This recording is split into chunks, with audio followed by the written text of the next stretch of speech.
Já está entrando. Professor, boa noite. Boa noite, Eduardo. Tudo bem? Boa noite, pessoal. Tudo bem? Escuta Tudo bem, jóia? professor? Tô ouvindo sim. Tô ouvindo sim. É. Pessoal, se vocês estão nos escutando bem também, vocês comentam aí, por favor, se está escutando bem a gente. Olha aí, professor, tem gente de peso aí na nossa audiência, o professor Lavres aí, Tem, ó. Coisa tem. boa, hein? Tô vendo que o pessoal tá entrando para prestigiar aí. É, que O professor bacana, Laves bacana. é, o professor Laves é um grande amigo e colega de trabalho também. A gente faz bastante pesquisa junto, Ah, né? legal. E a gente, além de sermos excelentes amigos, também fazemos bastante parceria em pesquisa na área de Bacana. nutrição mineral de plantas. É um fenômeno, né? Eu vou dar um spoiler aqui, nós vamos ter uma live com ele também, né, na semana que vem. Então, pessoal, fiquem atentos aí que nós vamos ter uma live com o professor Lavres. Bem, André, obrigado aí por ter aceitado nosso convite, primeiramente, né? Disponibilizar aí uma horinha do seu tempo aí. A gente sabe que correria do dia a dia não é fácil, eu te acompanho nas redes aí, eu vejo que a sua rotina é bem complicada. Então, eu agradeço aí por você ter aceitado o nosso convite para participar dessa live. Eu que agradeço o convite, né? É sempre um prazer enorme, né? Tá falando um pouquinho do que a gente faz. Eu sou um cara muito apaixonado pela fisiologia vegetal de plantas, pela nutrição mineral, e eu acho que a gente tem muito a contribuir, né? Muitas vezes o conhecimento ele fica só na academia, né? E eu acho que a AgroAdvance está fazendo um papel aí fundamental, né? A gente também tem um blog aí onde a gente tenta traduzir o que nós fazemos na agronomia, né, na academia, e levar isso, né,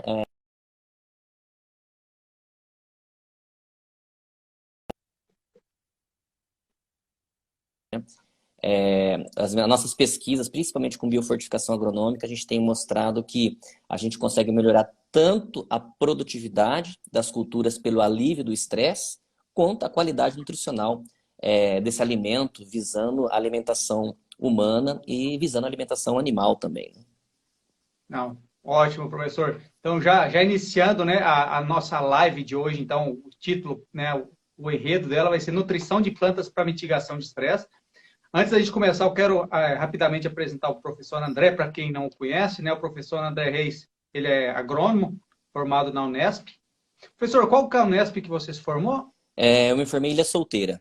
Ilha Solteira. Isso. O professor André fez mestrado na Exalc e eu conversando com o professor, né, ontem, ele comentou comigo que ele teve a honra, né, de ser um dos orientadores dele, né, é o professor Malavolta. Então, ele teve essa satisfação, né? Ele foi orientado por dois grandes nomes, aí, o professor Malavolta e o professor Favarin. Depois, o professor André Reis fez doutorado. Professor, me corrija a pronúncia, viu? É na Universidade de Waseda, Todo mundo erra. É o Aceda. Wa- O Waseda, Aceda. Japão. Waseda, Japão. O professor André Reis, ele é docente da Unesp desde 2013, então quase 10 anos, ele é professor da Unesp Tupã. Além disso, ele é professor visitante e faz pesquisas de colaboração com três grandes instituições de ensino, que é a Universidade de Cornell, nos Estados Unidos, Nottingham e Binghamton, na Inglaterra, e Ghent, na Bélgica. Então, assim, o professor, além de, né, de ter estudado em grandes instituições nacionais, também, né, estudou e participa, né, colaboram grandes instituições internacionais. Então, com certeza, a gente vai ter assunto aqui de altíssimo nível. Pessoal, só para vocês entenderem, o professor André Reis, as principais linhas de pesquisa dele é na parte de fisiologia e bioquímica de plantas cultivadas, biofortificação agronômica com nutrientes essenciais para a saúde humana, aí cálcio, magnésio, ferro, selênio, que a gente vai comentar. E outra coisa muito interessante, que eu vou pedir também depois para o professor comentar com um pouco mais de profundidade, é que ele está desenvolvendo, né, as pesquisas dele têm foco em desenvolver novas técnicas para elucidar mecanismos fisiológicos, né, que regulam o metabolismo de nutrientes. Então, assim, o professor ele atua uma gama de assuntos aqui, e também o professor comentou comigo, por ele estar situado, né, a Universidade de Tupã, está situado numa região muito diversificada em termos agrícolas, ele tem a oportunidade de trabalhar com café, né, professor, com soja, com cana, enfim, então ele consegue mapear e fazer estudos com várias culturas. Então, professor, eu queria que você falasse rapidamente aí, assim, antes da gente entrar no nosso assunto, falar um pouquinho do seu trabalho, do seu laboratório, porque muita gente acha que não sabe, né? Mas o professor tem um laboratório de altíssimo nível lá em Tupã. Professor, eu queria que você aumentasse um pouquinho disso para o pessoal conhecer sobre o Claro, seu trabalho. claro. Primeiramente, boa noite a todos. Eu tô vendo que tem bastante gente de Ilha Solteira aí, né? Ilha Solteira foi minha casa, né? Unesp de Ilha Solteira, onde eu cheguei com a mão na frente e outra atrás e saí um engenheiro, né? Para quem não me conhece, eu tenho uma história assim, eu venho de uma família muito humilde, onde meus pais não sabiam nem ler nem escrever, e mesmo assim eu resolvi sair de casa e lutar pelos meus objetivos. Fui para Ilha Solteira, onde eu comecei trabalhando, né, em restaurantes, comecei lavando banheiro, e à noite eu fazia cursinho na Unesp. E aí eu entrei na Unesp, né, cursei, e lá eu estudei, entrei na agronomia em 2001, e eu comecei a fazer iniciação científica desde o primeiro ano, e aí eu comecei a trabalhar com café, né? E trabalhei com algumas culturas, mas sempre fui apaixonado pelo café. E por coincidência, você falou da história do professor Malavolta. Olha a história, olha como que o destino é uma coisa impressionante, né? Eu tive bolsa da FAPESP por 3 anos, né? Primeiro, terceiro, quarto, quinto ano da faculdade. E na época eu comecei a estudar recomendação de adubação nitrogenada pelo café, né? E quem foi o relator do projeto da FAPESP foi o professor Malavolta. Então eu fui lá, conversei com ele falou assim, professor, eu gostaria, sou seu fã. O professor Malavolta foi um ícone, né?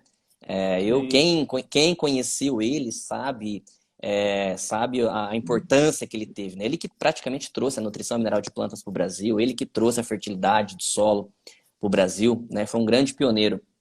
E eu sempre fui muito fã dele, né? Eu falei, nossa, eu tenho que estudar com esse cara um dia. E aí deu certo que ele não me orientou no papel, no mestrado, né? Mas eu cheguei lá, falei, me apresentei de novo. E aí ele falou, na época eu conheci o José Lavres, né? Aí ele falou assim, Zé, vai lá, pega uma cadeira que a partir de hoje o André vai sentar aqui com a gente. E foi um ano e meio, assim, de muito aprendizado, muita sabatina, né? Todos os dias, 3 horas da tarde, era a hora do café. Ele falava assim, meninos, vem aqui. Aí a sabatina comia. Aí eu fiz meu mestrado, né? Aí eu fui para o Japão, eu fui aprovado pelo Instituto de Tecnologia, Ciências, Ministério de Ciências e Tecnologias do Japão, que é a Mombu Kagakusho, Mombusho, e eles me deram uma bolsa de estudos, né? Pagaram minhas despesas escolares e eu fui para Tóquio, onde morei 7 anos lá. Então lá eu me especializei muito em fisiologia e bioquímica de plantas, né? Trabalhei bastante com hormônios, trabalhei bastante com sinalização, trabalhei bastante também com localização enzimática. Eu voltei para o Brasil, né? Em 2013 teve aquela atração Jovens Talentos CNPq, voltei para o Brasil. E aí em 2014 ingressei aí na Unesp, né, de Tupã, onde passei no concurso de Fisiologia e Bioquímica. E nosso laboratório, a especialidade do nosso laboratório é toda a parte estresse, né? Toda a parte enzimática, toda a parte de eletroforese, classificação de enzimas, determinação enzimática de complexo antioxidante, flavonoides, fiofitina, separação de açúcares por HPLC. Então o foco também, a gente trabalha muito com FBN, né? E eu gosto muito desse assunto estresse abiótico, né? Vocês podem ver a Science dos últimos anos, a Nature, a capa de Science, a capa da Nature nos últimos anos, o que que é? É seca, né? É seca, aumento de temperatura, secas prolongadas, e isso acaba. A gente vai conversar calmamente sobre isso hoje, né? Eu vou focar em vários aspectos, e eu tenho um prazer muito grande em entender o mecanismo, né? Não é você aplicar o nutriente e falar, cresceu mais, cresceu menos, produziu mais, produziu menos.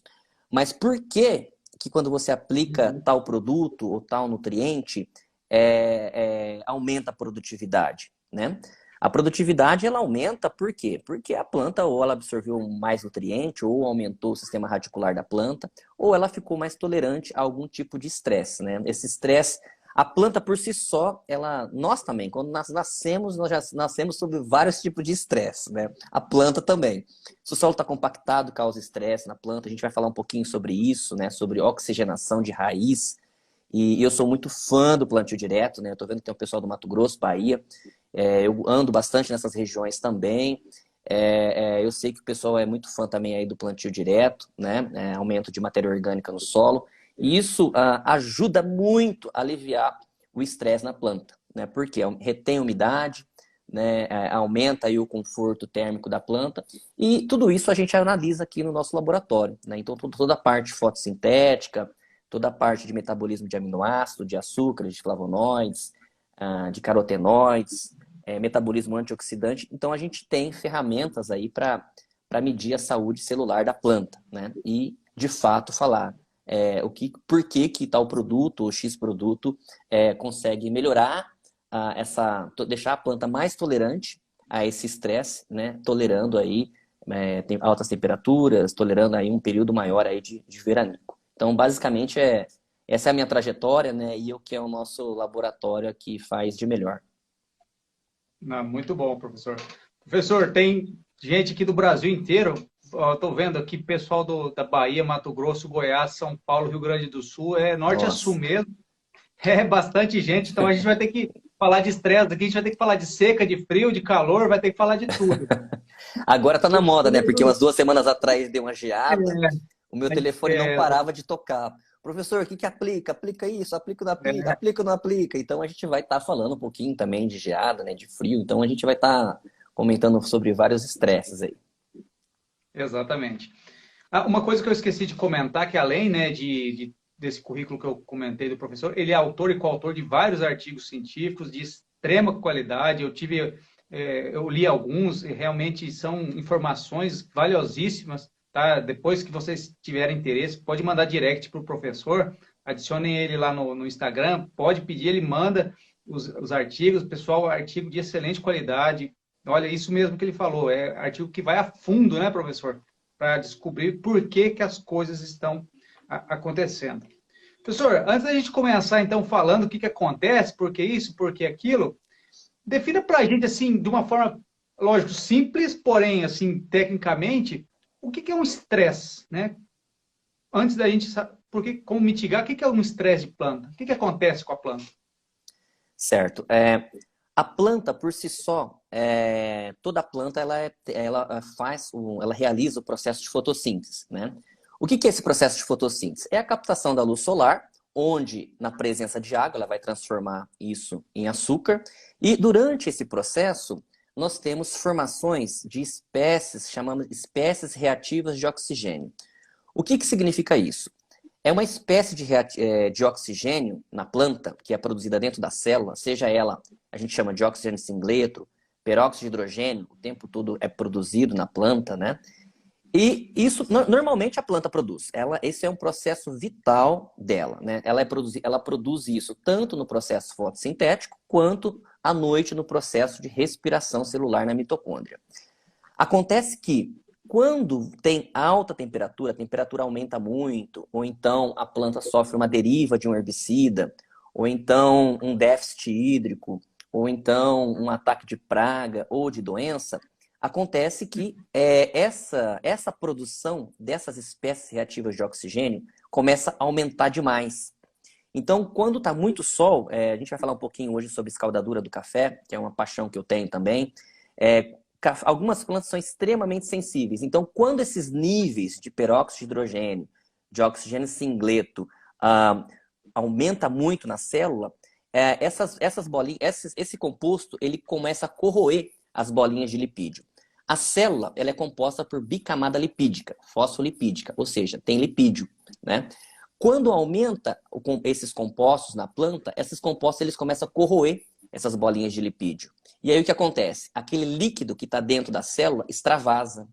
Quando o líquido está dentro da célula extravasa, a planta perde o controle de pH, a planta perde o controle enzimático, ela não tem mais atividade de rubisco, então ela deixa de assimilar CO2, né? Ela deixa de fazer açúcar. E quanto menos açúcar, menor o crescimento da planta, né? Ela vai ter menos energia e com o tempo, quanto maior for esse estresse, podendo levar até a morte. De uma forma muito resumida, o estresse oxidativo na planta é o aumento exagerado desses compostos, né, de H2O2, de oxigênio singleto, ou então de radicais hidroxilas, que são naturalmente produzidos no processo fotossintético. Acontece que esses estresses, eles aumentam muito a produção desses compostos na planta. E aí, a célula estoura, né? A célula começa a extravasar o líquido, então ela perde o controle homeostático, né? Então ela perde o controle de regular a assimilação de nutriente, crescimento, produção de hormônio, crescimento de fruto, e isso prejudica muito o crescimento e prejudica muito a produtividade, né? Então hoje o que a gente procura? A gente procura diminuir o estresse na planta. O que significa isso? É aumentar, né? Eu vou explicar passo a passo, né?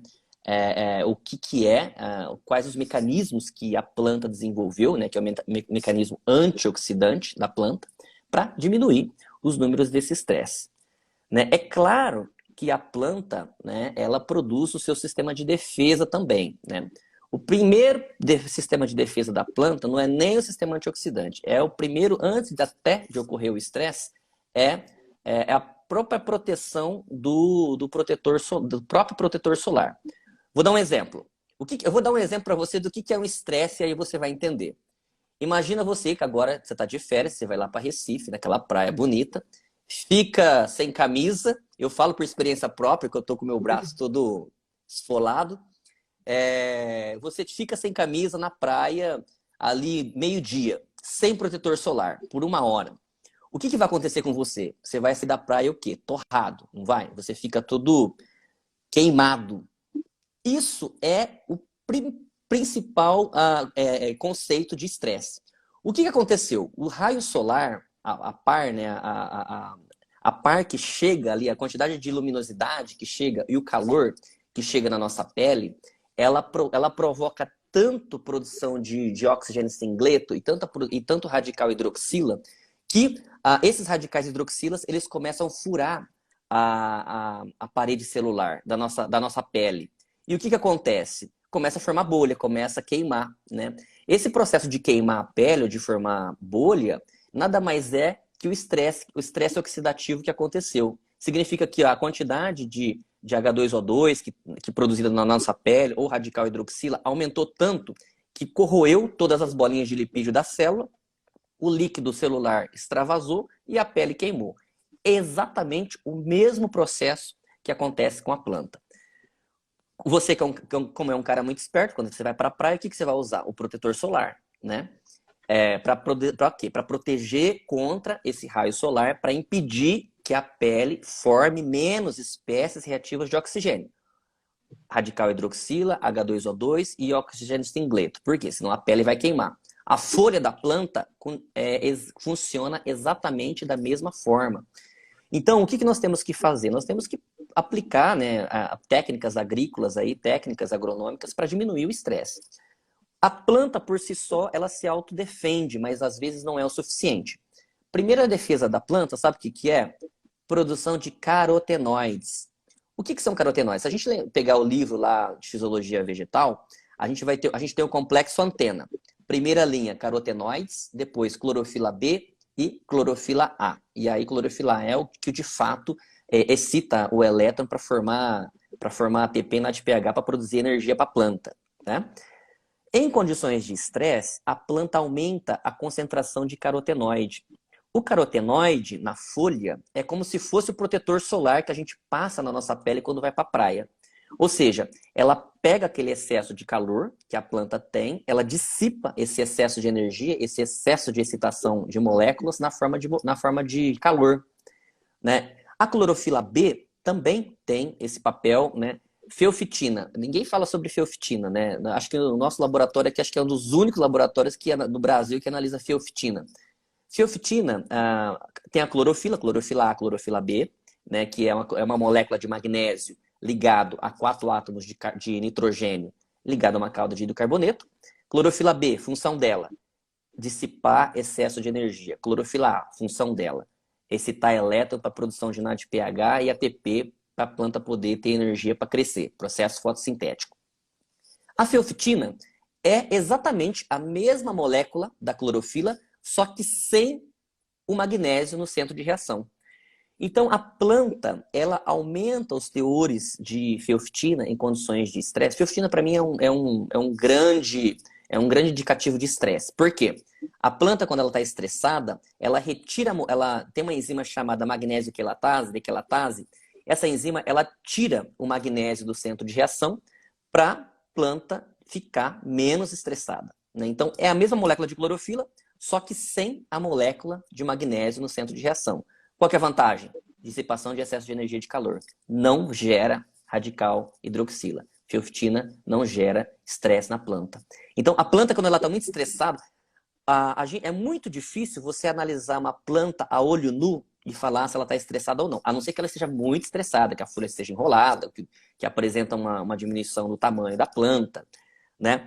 Mas é muito difícil. A planta, ela pode estar verde, mas não necessariamente significa que ela está fotossinteticamente ativa por conta das feofitinas. Então, feofitina também tem coloração verde. Só que a única diferença é que ela não tem o magnésio na sua molécula de reação, né? Então, eu gosto muito desse parâmetro, a gente analisa aqui no laboratório, porque é um grande indicativo.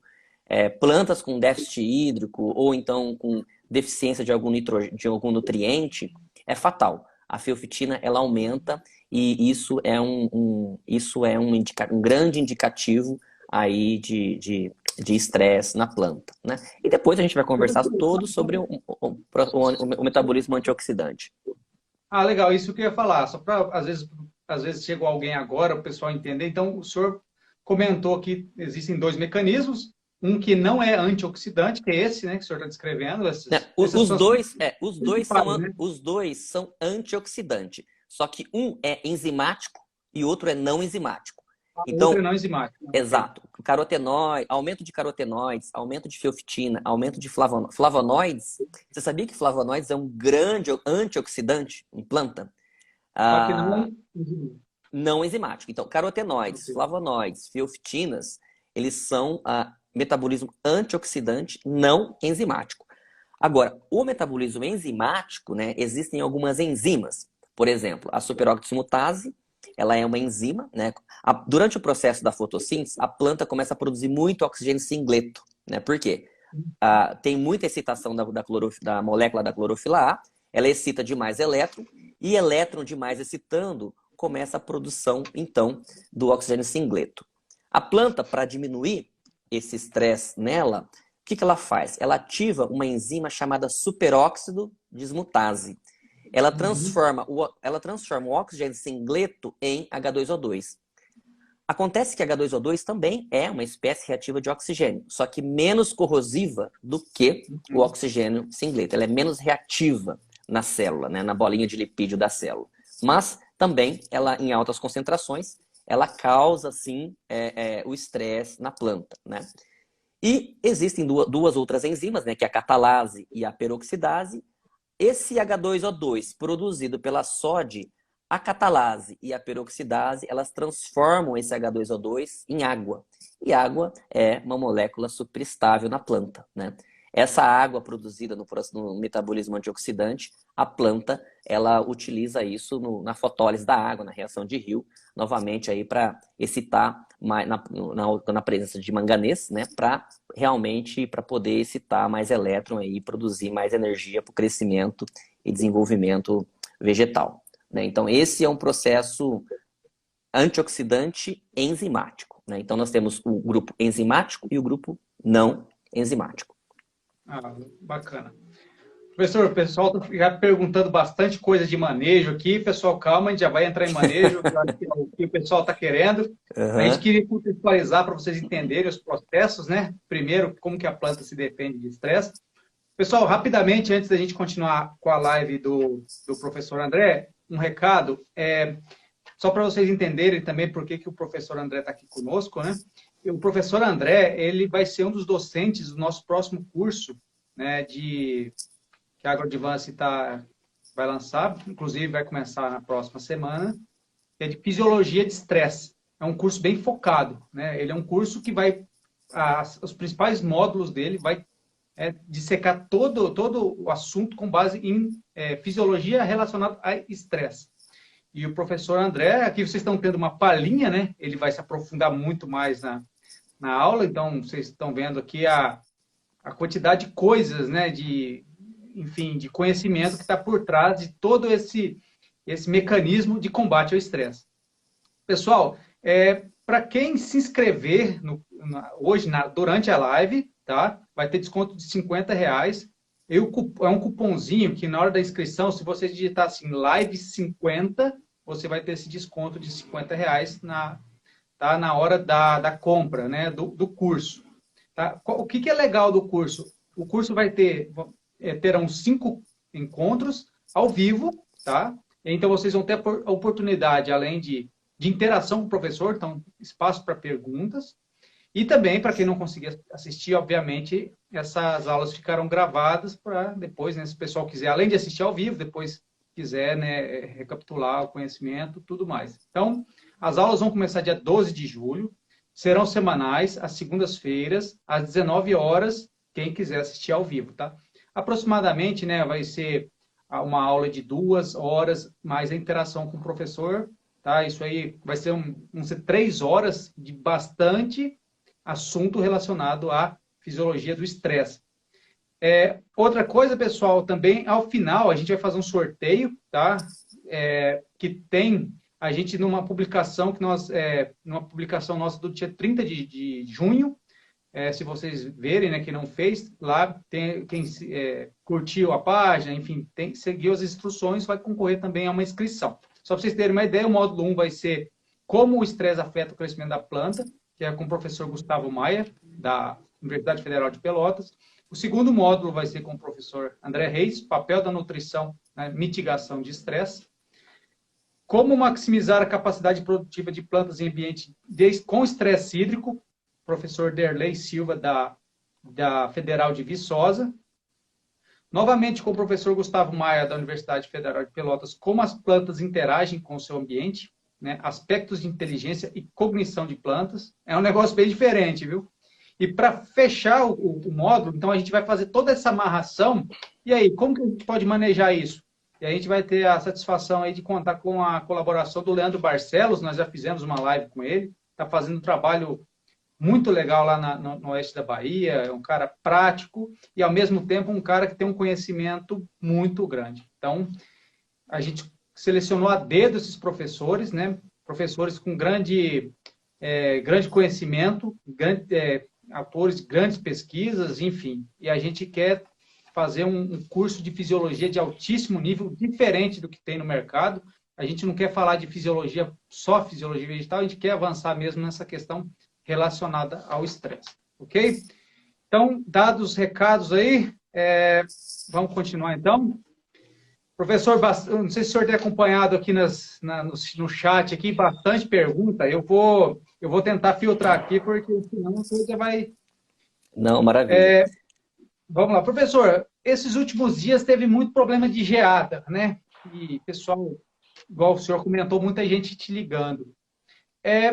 O senhor podia aprofundar um pouco mais no problema da geada, o que ela causa nas plantas e que manejos a gente sabe que, enfim, são vários manejos, mas quais seriam os principais manejos para a gente poder mitigar esse problema da geada? Lógico, do aspecto nutricional. Maravilha. Para quem não tem conhecimento, o que é a geada? A geada é quando a temperatura ela começa a baixar muito, né? E cada planta ela tem uma espessura de epiderme diferente.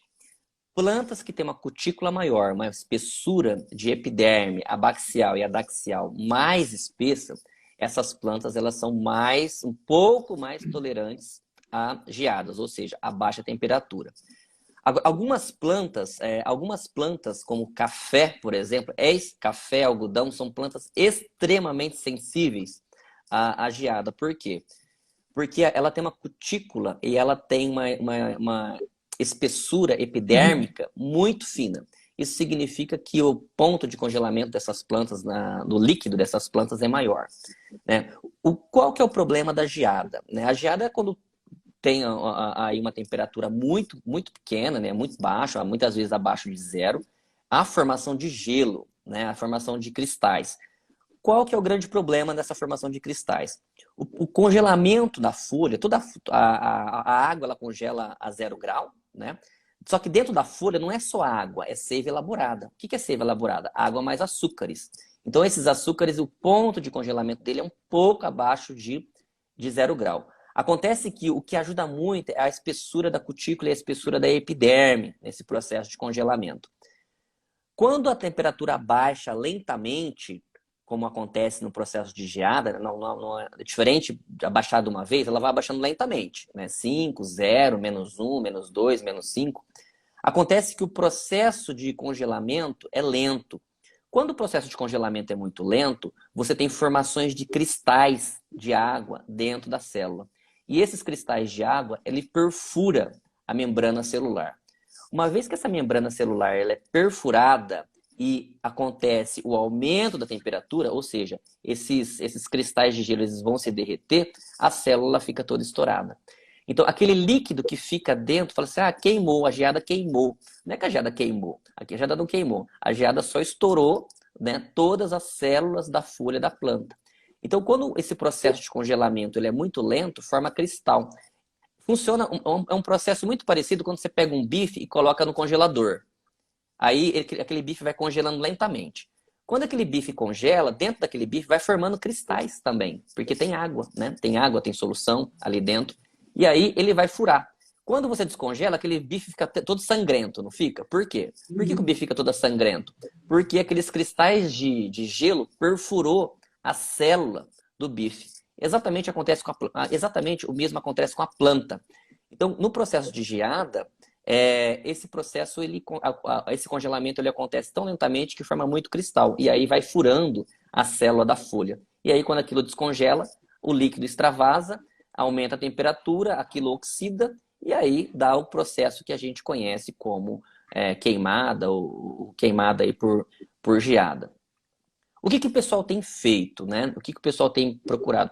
Muita gente me pergunta, professor, mas o que a gente pode fazer? Um tipo de manejo que a gente pode fazer para aumentar açúcar na planta, né? É aumentar a concentração de açúcares dentro da folha. Como que a gente Mas isso consegue seria aumentar antes, anterior ao evento. anterior? Depois que a folha queimou, é a mesma coisa se aplicar a injeção no morto. Aí não tem o que fazer. Então, se você sabe que tem a probabilidade de geada, tem a probabilidade de abaixamento de temperatura, não precisa esperar chegar a 0 grau, o que nós temos que fazer? Nós temos que aumentar o açúcar da planta. Como que nós aumentamos o açúcar da planta? Várias maneiras. Primeiro, a adubação nitrogenada é um ótimo fator para você aumentar. Aumentou a adubação nitrogenada, fez uma adubação, pode ser uma adubação, uma aplicação de um nitrato de cálcio foliar, por exemplo, você aumenta a taxa fotossintética da planta, porque você induz a planta a produzir mais clorofila. Mais clorofila, mais fotossíntese, mais açúcares, né? A gente tem visto que a aplicação também de boro tem aumentado bastante a produção de açúcar. A aplicação de selênio em baixas concentrações, né, de 30 a 50 gramas por hectare. A gente tem visto uma coisa super interessante, que eu vou falar depois sobre selênio. Selênio é um dos elementos que eu tenho uma grande paixão e nós temos descoberto muitas coisas interessantes. O que o selênio faz na planta? Ele converte clorofila A. Isso foi descoberta de um aluno meu, do Vinícius Silva, um aluno de doutorado meu. O que ele descobriu? Ele descobriu que o selênio ele converte clorofila A em clorofila B e carotenoide. Então ele pega a concentração de clorofila A, ele transforma clorofila A em clorofila B e carotenoide. Com isso, a planta ela fica muito mais protegida a esses tipos de estresse, principalmente por luminosidade. E como ela transforma parte da clorofila A em clorofila B, isso significa que você tem menos elétrons sendo excitado no centro de reação de clorofila, centro de reação na fotossíntese. E isso acontece o quê? Você tem menos estresse na planta, né? Esse é um mecanismo não oxidante, não enzimático na planta. E com isso você tem uma maior produção de açúcar, né? Então os níveis de açúcares aumentam assim de 30% a 40%. Isso nós fizemos testes em várias culturas. Nós temos resultados publicados em café, em soja, em arroz, em feijão calpi, em cana. E a gente vê que onde a gente aplica, né, esse nutriente via foliar mesmo. Você pega uma aplicação, faz uma aplicação de 30 a 50 gramas por hectare, a taxa fotossintética da planta aumenta muito. E se a taxa fotossintética da planta aumenta muito, isso significa que o açúcar na planta aumenta. Isso, com o açúcar na planta aumenta, isso significa que o ponto de congelamento é menor. Você pode fazer uma experiência na sua casa. Você pega dois copinhos de plástico, um copinho só com água, e você pega um copinho e coloca 4 colheres de açúcar, e mexe e coloca no freezer e vê quem congela primeiro. A água pura congela primeiro, porque o ponto de congelamento dele é 0 grau. Agora, uma água com muito açúcar, com maior teor de açúcar, o ponto de congelamento dela é menor. Então, essas plantas, elas ficam mais tolerantes aí a esse tipo de estresse. Uma coisa muito interessante que a gente tem feito também, nos últimos anos, meu laboratório tem devotado muitos estudos com magnésio. O magnésio, pessoal, é um elemento fantástico. Assim, o que acontece na planta? O magnésio, quando ele entra na planta, primeiro, ele faz parte da molécula de clorofila, né? Então, o que é a molécula de clorofila? É uma molécula de magnésio ligada a 4 átomos de nitrogênio e é o pigmento responsável aí por captação de luz solar. Então, aumentou o magnésio, a gente vê um aumento aí na flutuação de açúcar na planta, né? A gente vê maior produção, maior taxa fotossintética. E o magnésio, ele tem uma função super especial na planta. Ele é ativador enzimático da rubisco. Rubisco é aquela enzima que todo mundo tem medo de estudar, né? Nas aulas de bioquímica, todo mundo corre da rubisco. Mas, gente, a rubisco, ela tem um papel fundamental. Na minha opinião, eu acho que é uma das enzimas mais importantes na planta. Por quê? Porque ela transforma CO2 em açúcar. Nem todo CO2 que a planta absorve, né, que fica ali na câmara subestomática, elas têm aí a capacidade de ser transformada em açúcar. Isso depende de quem? Depende da rubisco. E para rubisco estar na forma ativa, na presença de luz, um íon de magnésio, né, ele se liga no grupo ali da enzima da rubisco, essa rubisco fica ativa, e a partir do momento que essa rubisco fica ativa na presença de luz em planta C3, em planta C4, ela começa esse processo aí de transformar, né, de quebrar o CO2 e transformar isso em açúcar. Pessoal, formas, toda forma que você aumentar açúcar na planta é benéfico. Por quê? Açúcar é a moeda de troca, né? É a moeda de troca, tanto para o crescimento. O açúcar também, ele é um antioxidante incrível. Você pega, por exemplo, uma planta que é rica em açúcar, uma planta pobre em açúcar, se você colocar ela no sol quente, alta temperatura, você vai ver que a planta que tem alta concentração de açúcar, ela é uma planta mais tolerante ao calor e ao déficit hídrico. Por quê? O açúcar também, ele é um antioxidante, não enzimático, né? Então, existem vários tipos de açúcares, né? Aqui no nosso laboratório, a gente faz o fracionamento desses açúcares, né? Glicose, frutose, maltose, manitol, sorbitol, rafinose. São açúcares importantíssimos, né? Aí, para o crescimento vegetal. Óbvio que cada espécie vegetal tem uma quantidade de açúcares diferente. Ah, professor, mas a sacarose ela é igual em todas as plantas? Lógico que não. Tem plantas que produzem mais sorbitol, De forma geral, a sacarose ela é a primeira a ser produzida.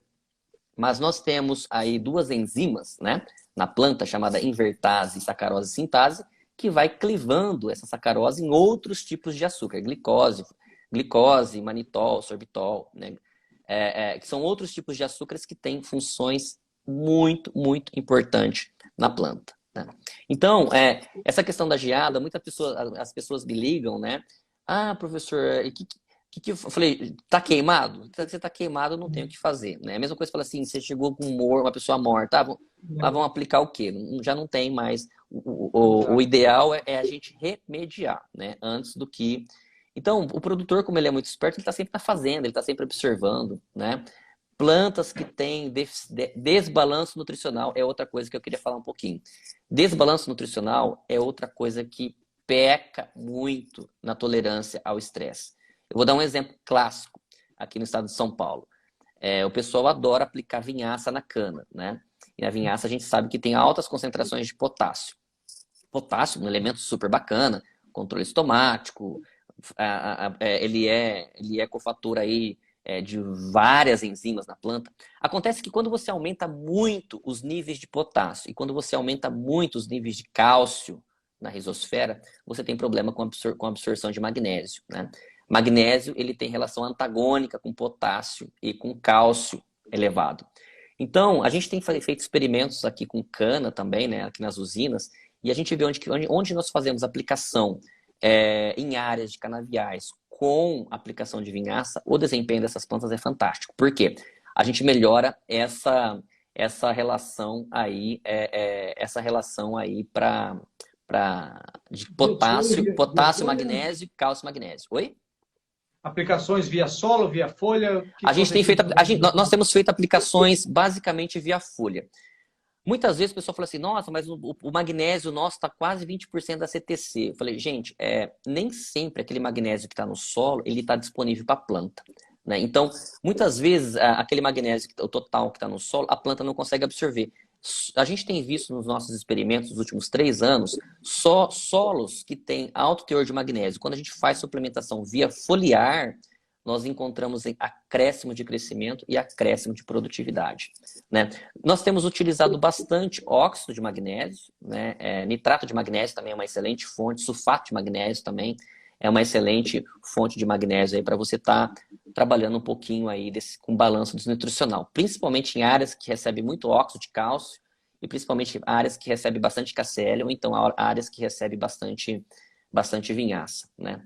Então, você entender a nutrição da planta, né? Não é entender a nutrição só, o efeito do nutriente, mas entender o efeito fisiológico que cada nutriente produz na planta. Né? Então, é importante o cálcio? Super importante. Cálcio é importante para o crescimento radicular, desenvolvimento de raiz, infinidade de funções na planta. Só que quando ele ser aplicado em excesso, né?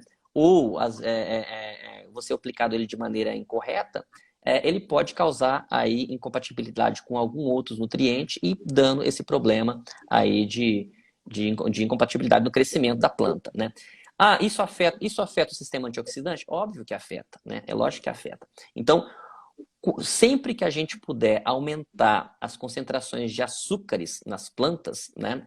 Isso é um fator muito primordial aí na planta. E a gente consegue regular isso de várias formas, né? Seja aplicação com boro, seja aplicação com selênio. A gente tem visto, eu tenho me dedicado muito a estudos com selênio, né?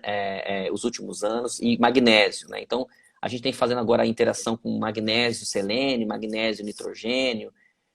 Nós temos estudos de combinação com potássio e magnésio em várias culturas, né? Em soja, em milho, em café. Nós vamos começar alguns ensaios agora também com algodão, amendoim. E todas as culturas que a gente analisa, que a gente trabalha, a gente vê que um dos principais fatores anti-estresse, óbvio, o metabolismo antioxidante, né? Superoximutase, catalase, ascorbato peroxidase, mas o que rege o crescimento da planta é o famoso e bom açúcar. Muito bom. Professor, uma outra pergunta com relação à geada, né? Você falou muito em aumento de açúcares, né? E às vezes o pessoal associa muito a questão salina. Por exemplo, se eu aplicar um sal, né? Porque o senhor comentou muito de nutrientes. Aí eu já faço 2 perguntas. Não só o aumento da concentração de açúcares, mas o aumento da concentração de sais. É um ponto, se sim, se ele poderia amenizar a questão de estresse. E também muita outra coisa que eu vejo que o pessoal está perguntando, aplicação talvez de produtos à base de aminoácidos ou açúcares já prontos, enfim, esses também poderiam ser alguns manejos adotados para minimizar a questão do estresse. Quanto aos sais, você tem que tomar muito cuidado o tipo de sal. Né? Por exemplo, alguns sais eles são bons, né? Mas, por exemplo, os cloretos, por exemplo, a gente sabe que os cloretos em baixa concentração ele é excelente, desde que bem manejado. Mas os cloretos eles têm aí eles causam muito estresse na planta, né? Existem outras fontes que você pode aplicar, né? Muita gente me pergunta, professor, e a produção de açúcar, sacarose na planta aumenta? Aumenta, não aumenta? Melhora, não melhora? A gente tem que tomar um pouquinho de cuidado, porque nem sempre a aplicação de sacarose ela é a melhor opção. Às vezes, uma aplicação de um manitol ou de um PEG, um polietileno glicol, que também é um açúcar, ele tem uma função muito mais efetiva no controle osmótico na folha do que a aplicação de sacarose em si. É que o pessoal conhece mais a sacarose, mas existem vários outros produtos, como PEG, polietileno glicol, ou o próprio manitol, eles têm tido sim um resultado aí satisfatório. Cientificamente, a aplicação de sacarose nas culturas, eu desconheço dados científico. Existem dados empíricos, né? Algumas pessoas aplicam, falam que funciona, mas cientificamente eu desconheço essas aplicações aí de sacarose e falar, apliquei sacarose e melhorou a geada, apliquei sacarose e aumentou a produtividade, né? O ideal não é você aplicar a sacarose, e sim fazer um manejo correto para que aumentar os níveis de sacarose endógeno da planta. Fazer com que a planta produza a sua própria sacarose, o seu próprio açúcar, né? Esse seria a forma mais fácil, mais correta de você estar controlando aí o manejo na planta, né? Existem sim, né, relatos de algumas aplicações de extrato de alga, né? O extrato de alga, ele contém... É muito difícil a gente isolar o fator, porque ele não é um produto puro. O extrato de alga, ele contém aminoácido, contém ácidos orgânicos, contém muito micronutriente. Então, você não consegue, na verdade, mensurar de fato quem é o fator que tá causando aquele benefício na planta. Aqui no nosso laboratório a gente trabalha também com a aplicação de extrato de algas, né? A gente vê sim o benefício. O principal benefício do extrato de alga que a gente vê nas plantas, em várias plantas que nós trabalhamos aqui com tomate, o pessoal, aqui na nossa região o pessoal aplica muito em tomate, então a gente é procurado para estudar a cultura do tomate. O principal benefício é que ele aumenta a redutase do nitrato, né? Então, o extrato de alga ele contém aminoácido, ele contém formas orgânicas ali de nitrogênio, e isso de alguma forma ativa a enzima redutase do nitrato. A redutase do nitrato é aquela enzima que transforma o nitrato em nitrito, esse nitrito vai ser transformado em amônia, amônia aminoácido, aminoácido proteína. Então, quando a atividade da redutase do nitrato ela aumenta na planta, isso consequentemente as plantas ficam mais verdes. E se as plantas ficam mais verdes, ela vai absorver mais luz solar, absorveu mais luz solar, faz mais fotossíntese, consequentemente o teor de açúcar na planta ela aumenta também, né? Existem também alguns trabalhos, inclusive de alguns amigos meus também de Unesp, né? A professora Durvalina também tem trabalhado bastante lá da Unesp de Jabuticaba, bastante com isso, que é a aplicação de glicina betaína também, né? A glicina betaína ela atua aí na ativação do metabolismo antioxidante na planta, aumentando aí a tolerância, né? A tolerância principalmente ao estresse oxidativo. Então, quando você trabalha com nutrientes ou com produtos que aumenta o sistema antioxidante da planta, consequentemente, ela vai produzir menos H2O2, menos radical hidroxila e, consequentemente, ela vai ter aí um menor estresse, né? Uma coisa que eu falo, existe uma receita de bolo? Óbvio que não existe uma receita de bolo, né? Porque de norte, sul, leste, oeste do Brasil, nós temos condições edafoclimáticas totalmente diferentes. A mesma dose que você recomenda, por exemplo, de cálcio, de potássio para um solo arenoso, é totalmente diferente para um solo argiloso, né? Então, a gente tem que olhar o manejo em si, né? A porcentagem de matéria orgânica no solo, se o solo ele é um solo arenoso, se ele é um solo argiloso. A gente sabe que um solo arenoso ele é mais pobre, né? Nutricionalmente, ele é um solo mais empobrecido, retém menos água. E se você não tiver uma matéria orgânica nesse solo, você está perdido. Por quê? O solo vai esquentar demais, né? Uma perda de água muito excessiva. Consequentemente, essa raiz ela fica ressecada, a planta fica com o estômago fechado por muito mais tempo. E se a planta fica com o estômago fechado, é um problema. A abertura estomática é o segredo do crescimento da planta. A planta tem que estar com o estômago aberto. Professor, mas a gente consegue regular? Lógico que consegue. Só pelo fato de você colocar uma palhada no solo, deixar um solo com a maior concentração de matéria orgânica, né? Esse solo vai estar úmido por mais tempo, né? A perda de água de evaporação do solo diminui. Isso significa que você tem um solo mais úmido, você tem uma atividade microbiana, uma atividade microbiana muito mais ativa naquele solo, né? Então, você tem plantas com o estômago aberto por mais tempo. Plantas com o estômago aberto é ótimo, por quê? Tá perdendo água, mas ao mesmo tempo tá entrando CO2, né? E se entra CO2, se entra gás carbônico, isso significa que esse gás carbônico vai ser transformado em açúcar. Veja que toda a minha fala, tudo termina em açúcar, né? Por quê? Açúcar é a moeda de troca da planta. A gente precisa de arroz, feijão, carne para comer todo dia. A planta precisa de açúcar. Então, o manejo de uma planta, o manejo do solo, o manejo da fertilidade do solo, construção de perfil de solo, construção de manejo nutricional, aplicação de hormônio, aplicação de glicina betaína, aplicação de silício, de cálcio, potássio, magnésio, enxofre, tudo isso a gente está regulando o quê? Processo fotossintético, né? A gente tem que construir, a gente tem que fazer um manejo para construir bastante sistema radicular. Uma planta que tem bastante sistema radicular, ela tem uma maior captação de água, né, e de nutriente do solo. Ela tem também um maior crescimento, né, um maior aporte e, consequentemente, vai ter um maior processo fotossintético, né? Esse crescimento de raiz e parte aérea, ele já é estudado há muito tempo. E como que a gente consegue fazer isso? Primeiro, fazendo uma boa análise do solo, né? Então, o que está faltando no meu solo? É fósforo, é cálcio, é potássio, é enxofre, é magnésio. Pessoal, magnésio é a bola da vez, assim, todo mundo me liga, o pessoal me pede live, o pessoal está me pedindo muito treinamento, e a gente está com bastante também trabalhos nessa parte de magnésio, mostrando que o magnésio na planta, ele aumenta a clorofila, aumenta a atividade da rubisco, né? Eu tenho uma aluna, a Lara Oliveira, a tese de doutorado dela é regulação do magnésio nos sítios ativos da rubisco. E como que essa rubisco transforma, né? Tem que aumentar açúcar? É qualquer açúcar? Lógico que não, né? A gente tem que ver cada planta, ela tem um tipo de açúcar diferente. Soja, por exemplo, é extremamente importante a translocação da concentração de açúcares da folha para a raiz, por quê? Porque tem que alimentar nódulo, né? Existe um cálculo que aproximadamente 30% do açúcar produzido na folha de soja é para alimentar nódulo.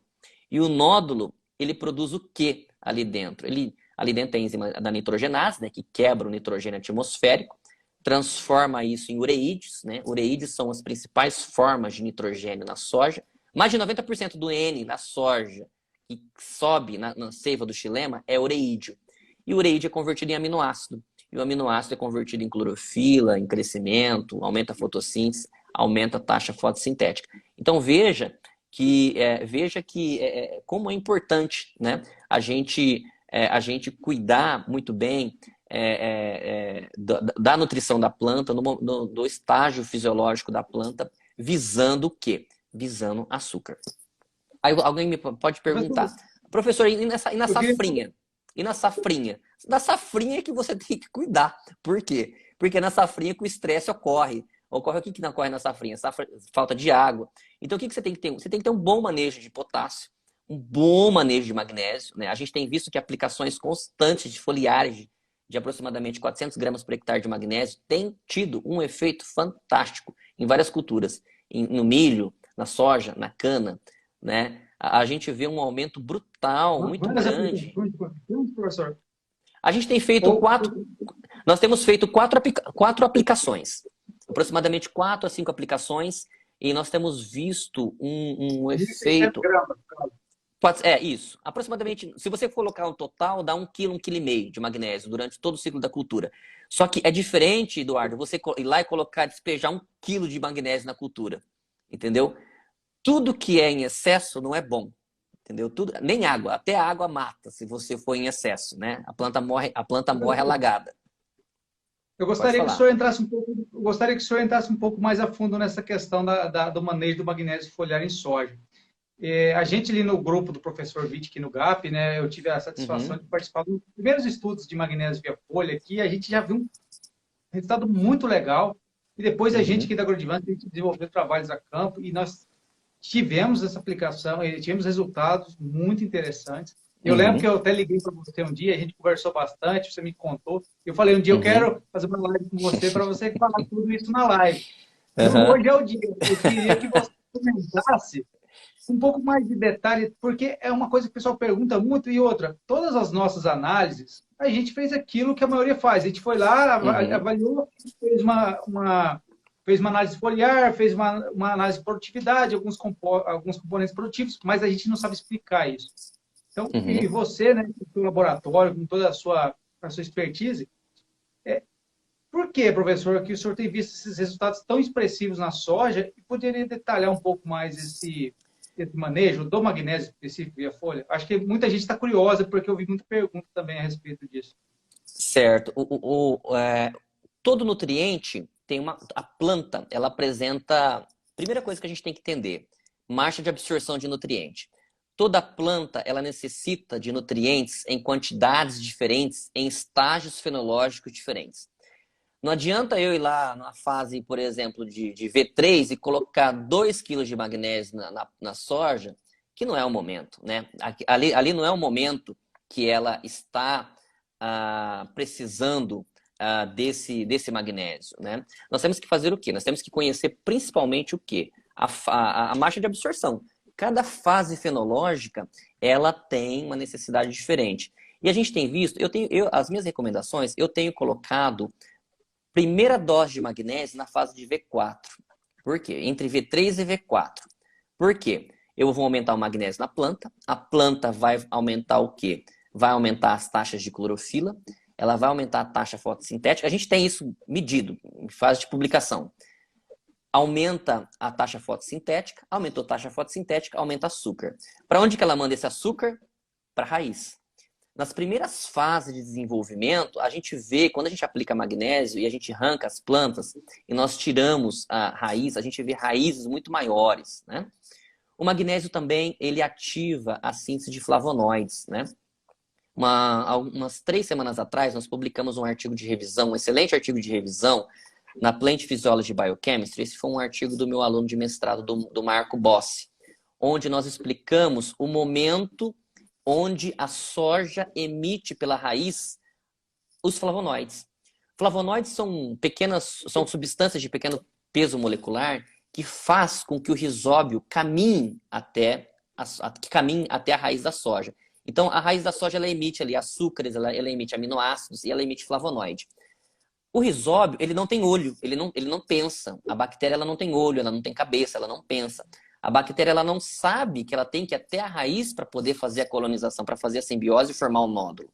Todo esse movimento acontece de forma química, sinalização química. Isso, na fisiologia, é chamado de quimiotaxia.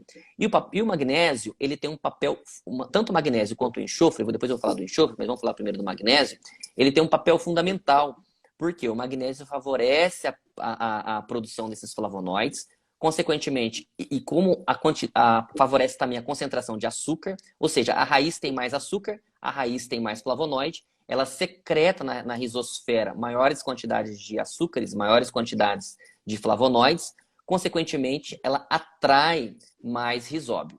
Atraiu mais rizóbio, isso significa que a planta ela nodula mais. E quanto mais nódulos maiores, não é número também não é a quantidade, né? A gente vê a quantidade, o tamanho do nódulo aumenta absurdamente.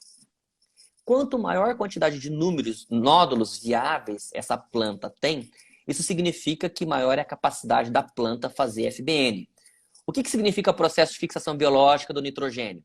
Dentro do nódulo, nós temos a bactéria, do gênero Rhizóbio, e essa bactéria ela produz uma enzima chamada nitrogenase, que para essa enzima funcionar, ela tem que ter molibdênio e tem que ter ferro.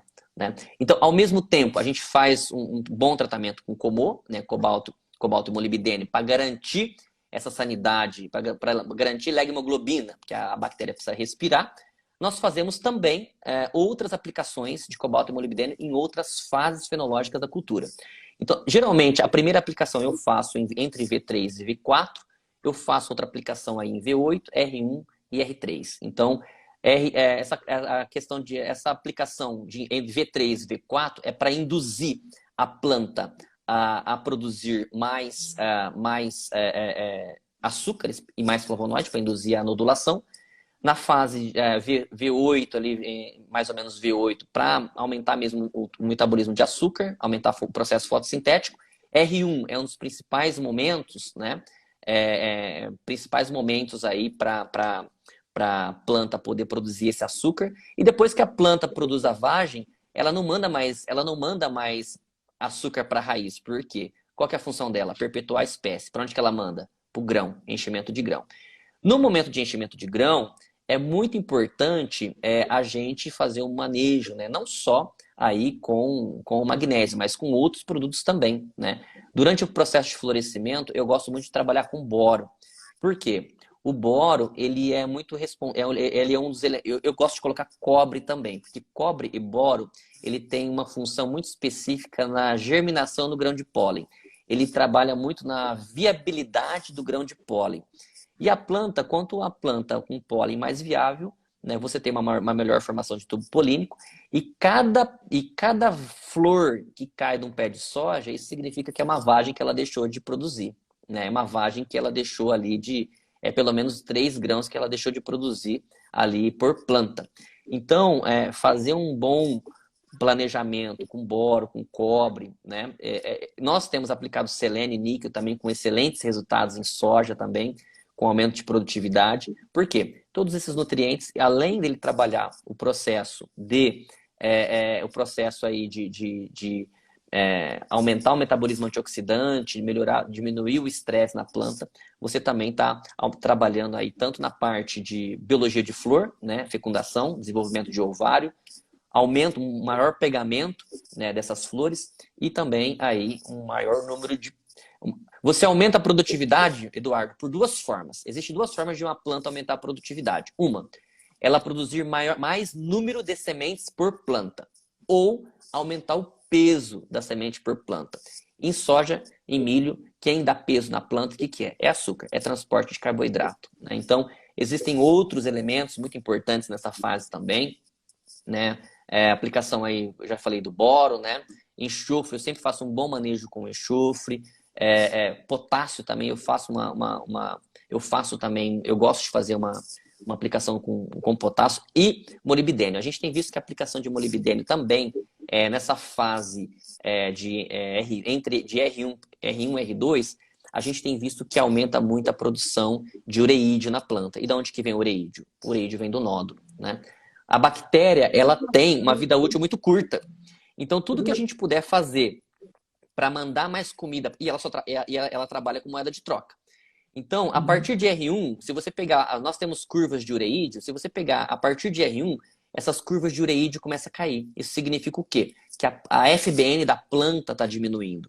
E por que a FBN da planta está diminuindo? Diminui porque diminui a comida, né? Você diminui. E o que é a comida da bactéria? É açúcar. Né? Então, a planta de soja, ela exporta muito sorbitol. A gente tem descoberto que ela exporta muito sorbitol. Sorbitol é um açúcar muito importante para o crescimento de nódulo. A gente vê bastante flutuação de frutose, sacarose, mas sorbitol é um açúcar que tem aumentado bastante aí do nódulo. E aqui em Tupã, nosso laboratório, a gente consegue quantificar isso com muita facilidade, né? A gente tem um aparelho específico que separa esses tipos de açúcares, que é o HPLC. Então, a gente tem verificado essa flutuação na translocação de fotoassimilados, né? Quando a gente fala fotoassimilado, não é só sacarose. É glicose, é frutose, é manitol, é sorbitol. E a gente tem visto que o sorbitol tem um efeito muito importante aí na formação do nódulo e atividade desse nódulo, né? Não adianta a planta ter nódulo, esse nódulo tem que estar ativo. E para esse nódulo estar ativo, a bactéria precisa de comida. E qual que é a comida da bactéria? Açúcar. Então veja que todo o meu discurso, tudo o que a gente faz aqui, açúcar é a principal análise que a gente faz no nosso laboratório. É fracionamento de açúcares, porque é o que comanda o crescimento e metabolismo da planta.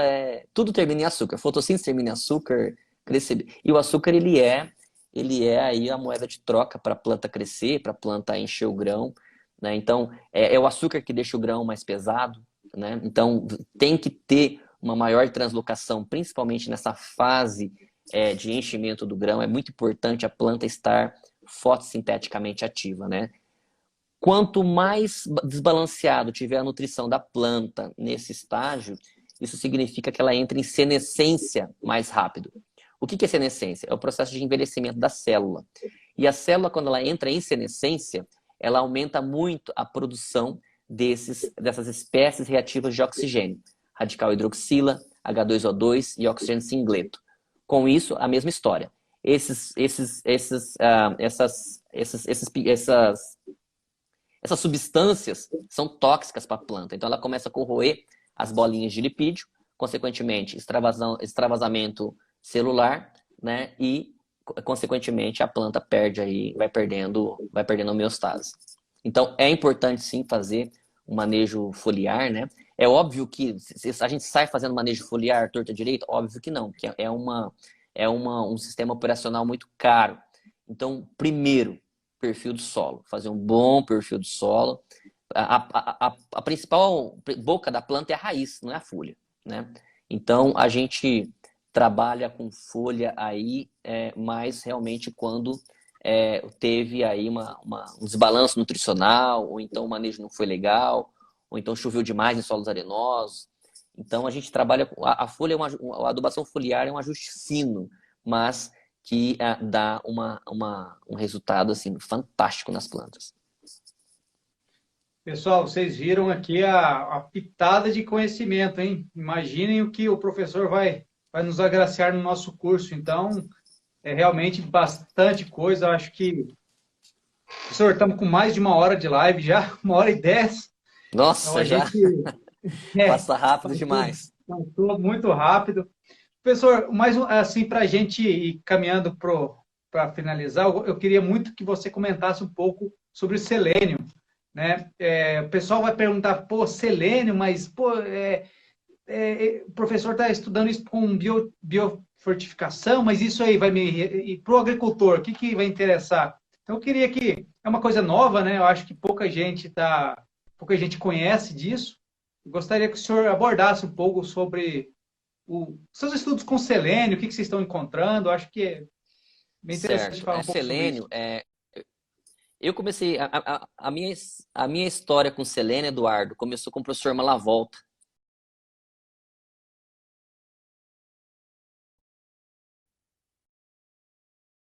Professor, mas Pessoal, acho que a internet. selênio nem é elemento, selênio nem é nutriente para planta. E aí, quando nós começamos, né? Selênio é muito importante para alimentação animal. E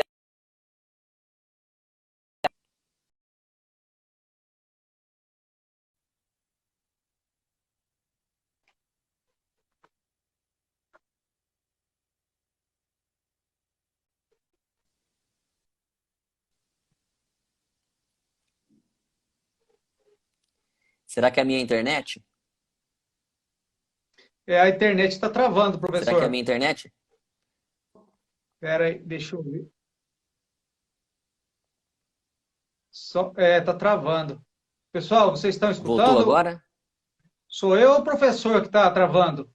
Também, às vezes, eu não sei se quem que é. Acho que o professor voltou agora. Voltei? Será que é a minha internet? Voltou. Voltou? Acho que é. Voltou. Agora, se o senhor puder começar de novo, falar sobre o selênio aí, professor. Ah, beleza, beleza. Então, eu comecei a estudar o selênio, na verdade, por causa do professor Malavolta. Então, durante o meu mestrado, eu estava estudando nitrogênio no café, né? A gente estava estudando manejo da adubação nitrogenada e micronutriente com café. E na época ele falou assim, André, vamos estudar selênio. Eu falei, selênio, professor, mas saliente para planta, né? E ele falou, não, mas selênio é muito importante, vai ser o futuro. Olha, o professor Malavolta, cara, quem conheceu o professor Malavolta sabe. Voltou. Quem conheceu o professor Malavolta sabe que ele foi um cara, assim, muito fora da realidade, né? Ele foi um cara muito além do tempo. E isso em 2006, ele falava assim, André, biofortificação vai ser o futuro. Vamos estudar. E nós aprovamos, né? E na época eu tinha ganhado a bolsa para ir para o Japão, nós escrevemos um projeto para a FAPESP, e a FAPESP aprovou meu projeto de doutorado para fazer doutorado com o professor Malavolta. E aí começou o interesse pelo selênio, né? Começou de ver o selênio antioxidante, selênio em saúde humana, e a gente começou a ver efeito na produtividade em condições de campo, né? E a gente via que como o selênio ele diminuía, ele aumentava o sistema antioxidante da planta, ele deixava a planta menos estressada, né? Por questões aí de questão de estresse mesmo, né? O selênio ele controla muito essa questão antioxidante e também controla muito essa questão de formação de carotenoides e clorofila B, né? Então, a gente começou a estudar e a gente ouviu muito efeito no campo, né? A gente começou a ver muito efeito disso no campo.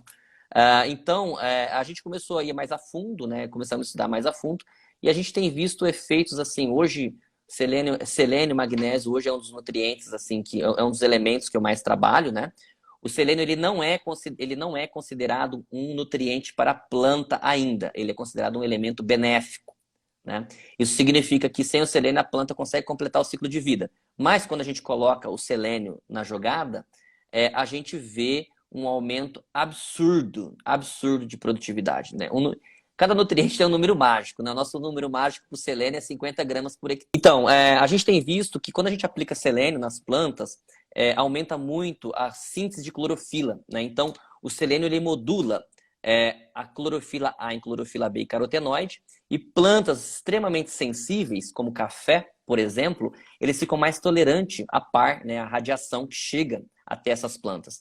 Então, a gente tem visto aplicação, nós publicamos agora recentemente um trabalho onde nós colocamos 20 miligramas por litro de selênio com aumentos aí de praticamente quase 1 tonelada de café, em café.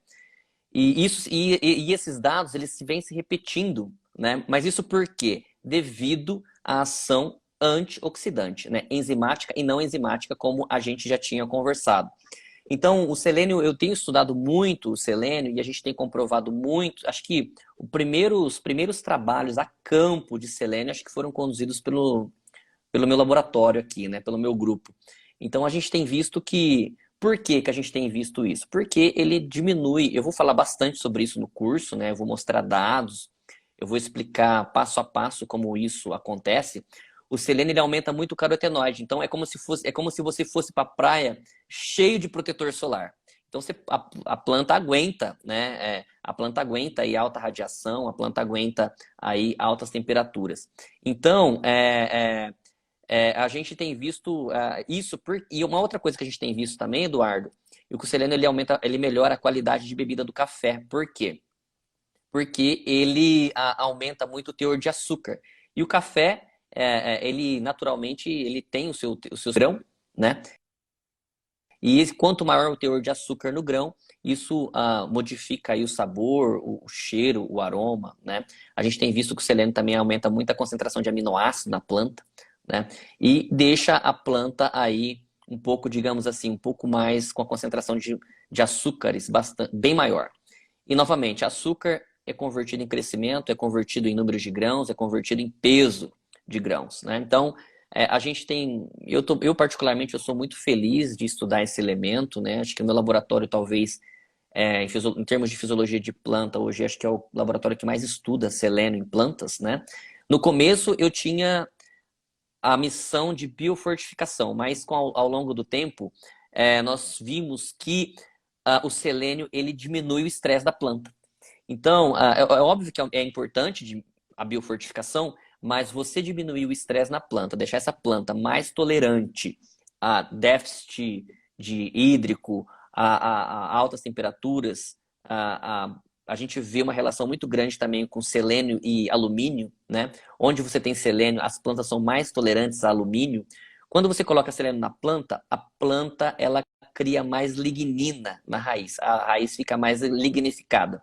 Isso, consequentemente, deixa a planta com um sistema de lignina na raiz muito maior. Então, ela fica muito mais tolerante à toxidez por alumínio e aumento de produtividade, né? Esses são os principais fatores que a gente tem ouvido. Muito bom. Beleza.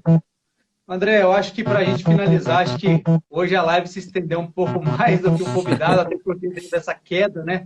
Eu queria mais uma vez agradecer bastante você ter aceitado aí nosso convite. Pessoal, faço mais uma vez o convite, né, para quem está nos assistindo. Quem está nos assistindo agora na live vai ter um Uhum. desconto de R$ 50 para o curso. Se colocar lá na hora de escrever, preencher o cupom LIVE50, tá? Então vai ter R$ 50 de desconto. Olha só os conhecimentos que o professor vai trazer de forma muito mais aprofundada, tá?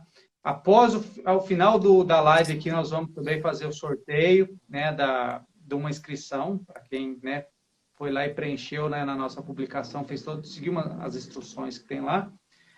Professor, queria que o senhor deixasse uma consideração final aí sobre estresse, nutrição, sobre a vida, enfim, fique à vontade aí, professor, fique para deixar algumas palavras para os nossos telespectadores. Bom, primeiramente eu gostaria de agradecer, Eduardo, o convite, né? Gostaria de agradecer todo mundo que ficou assistindo, né? A gente bateu um número grande de visualização aí, o pessoal, mesmo com esse probleminha de internet, o pessoal voltou, ficou até o final.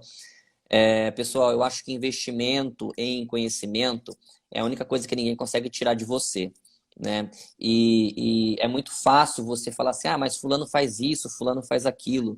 Mas por você, acho que o diferencial é você explicar o mecanismo, né? Não adianta falar assim, mas fulano fez assim e aumentou. Mas o sistema de solo dele é outro, de cultivo dele é outro, né? Eu foco muito com os meus alunos que você tem que entender o mecanismo, né? O porquê que você está fazendo aquilo. O cara lá aplicou 1 quilo de magnésio na cana e aumentou, eu vou aplicar também. Não, você tem que conhecer, né? Por que você vai aplicar, qual o momento que você vai aplicar, qual a fonte que você vai aplicar, né? Existem fontes mais solúveis, fontes menos solúveis. Eu vou falar bastante disso no curso também, como que cada fonte penetra a cutícula, né? A absorção foliar ela ocorre basicamente por duas formas, né? Ou ela atravessa a cutícula, ocorre a absorção cuticular e também tem também a parte aí de absorção via estômago, né? Mas a gente vê que o efeito cuticular é muito maior, né? E quais são as condições para você aplicar? Você vai aplicar num clima muito seco, onde a cutícula está totalmente rígida? Óbvio que não, né? Então nós vamos. É muito importante vocês investirem em conhecimento, porque você fala assim, esse produto não presta, esse produto não deu resultado. Não é que o produto não deu resultado. Às vezes você aplicou numa forma errada, na hora errada, do jeito errado, não regulou o pH da cauda, aplicou no momento que a planta não precisa, ou então não prestou atenção no balanço do. Coisa simples. Balanço de cálcio, magnésio, enxofre, o beabá simples, né? Então não adianta sair aplicando selênio, magnésio, se a gente não fazer o básico, né? A gente não começa uma casa pelo telhado, a gente começa a casa pelo alicerce, né? Então, e o que é o alicerce do nosso sistema produtivo? É perfil do solo, né? Então, fazer uma boa amostragem, entender como o seu sistema funciona, se é solar arenoso, se é solar argiloso. Então, tudo isso são conceitos. Eu sou professor de fisiologia vegetal, mas não é aquele professor de fisiologia vegetal teórico que vai. A enzima tal faz isso. Não, é você entender a biologia, entender a física do solo, entender a nutrição, entender a fertilidade e usar a fisiologia de forma integrada. Porque nada na agricultura, nada é isolado. Tudo é integrado o tempo todo, né? E para isso, para a gente entender isso, o que precisa? A gente precisa estudar, né? Então não adianta você ir lá e decorar o livro de fisiologia vegetal, mas não entender de balanço nutricional, não entender de física do solo, saber que a raiz precisa respirar, saber a quantidade de água que você tem que colocar na irrigação. Se você não fizer o básico, não adianta querer aplicar selênio, níquel, que isso não vai resolver. Isso é um ajuste fino, né? Então é muito importante a gente estar investindo aí em conhecimento, né? E eu falo para os meus alunos, conhecimento é algo que ninguém te tira, né? O diferencial hoje, Eduardo, de um agrônomo que sai, hoje eu te falo, é fisiologia vegetal. Se você entende de fisiologia vegetal, você entende de herbicida, você entende de manejo de praga, você entende de inseticida, você entende de qualquer coisa. Você entende de nutrição, você entende de desenvolvimento de raiz, de produtividade, de seleção genética, de qualquer coisa. Tudo precisa da fisiologia, né?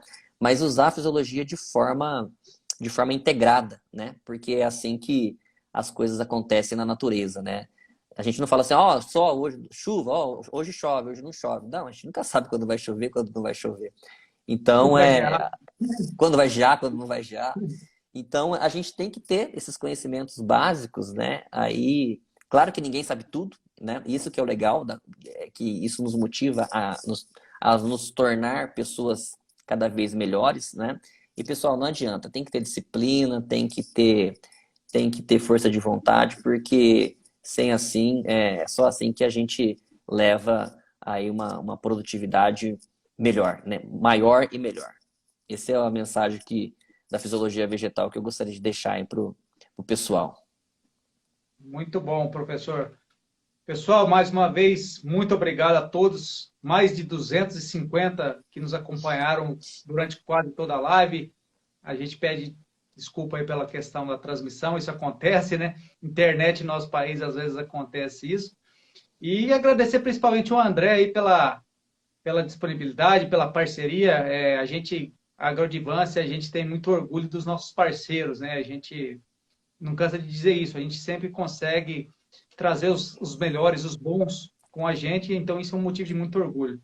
Então, obrigado, André, mais uma vez, obrigado por estar junto nesse projeto nosso aí. Eu tenho certeza que isso que você passou aqui é um pouquinho, muito que você vai transmitir para os nossos alunos. Obrigado mais uma vez, uma boa noite, um bom descanso Obrigado, e até pessoal. mais. Obrigado pela atenção. E até a próxima, até o curso. Obrigado, André. Abraço. Tchau a todos. Abraço. Tchau, tchau.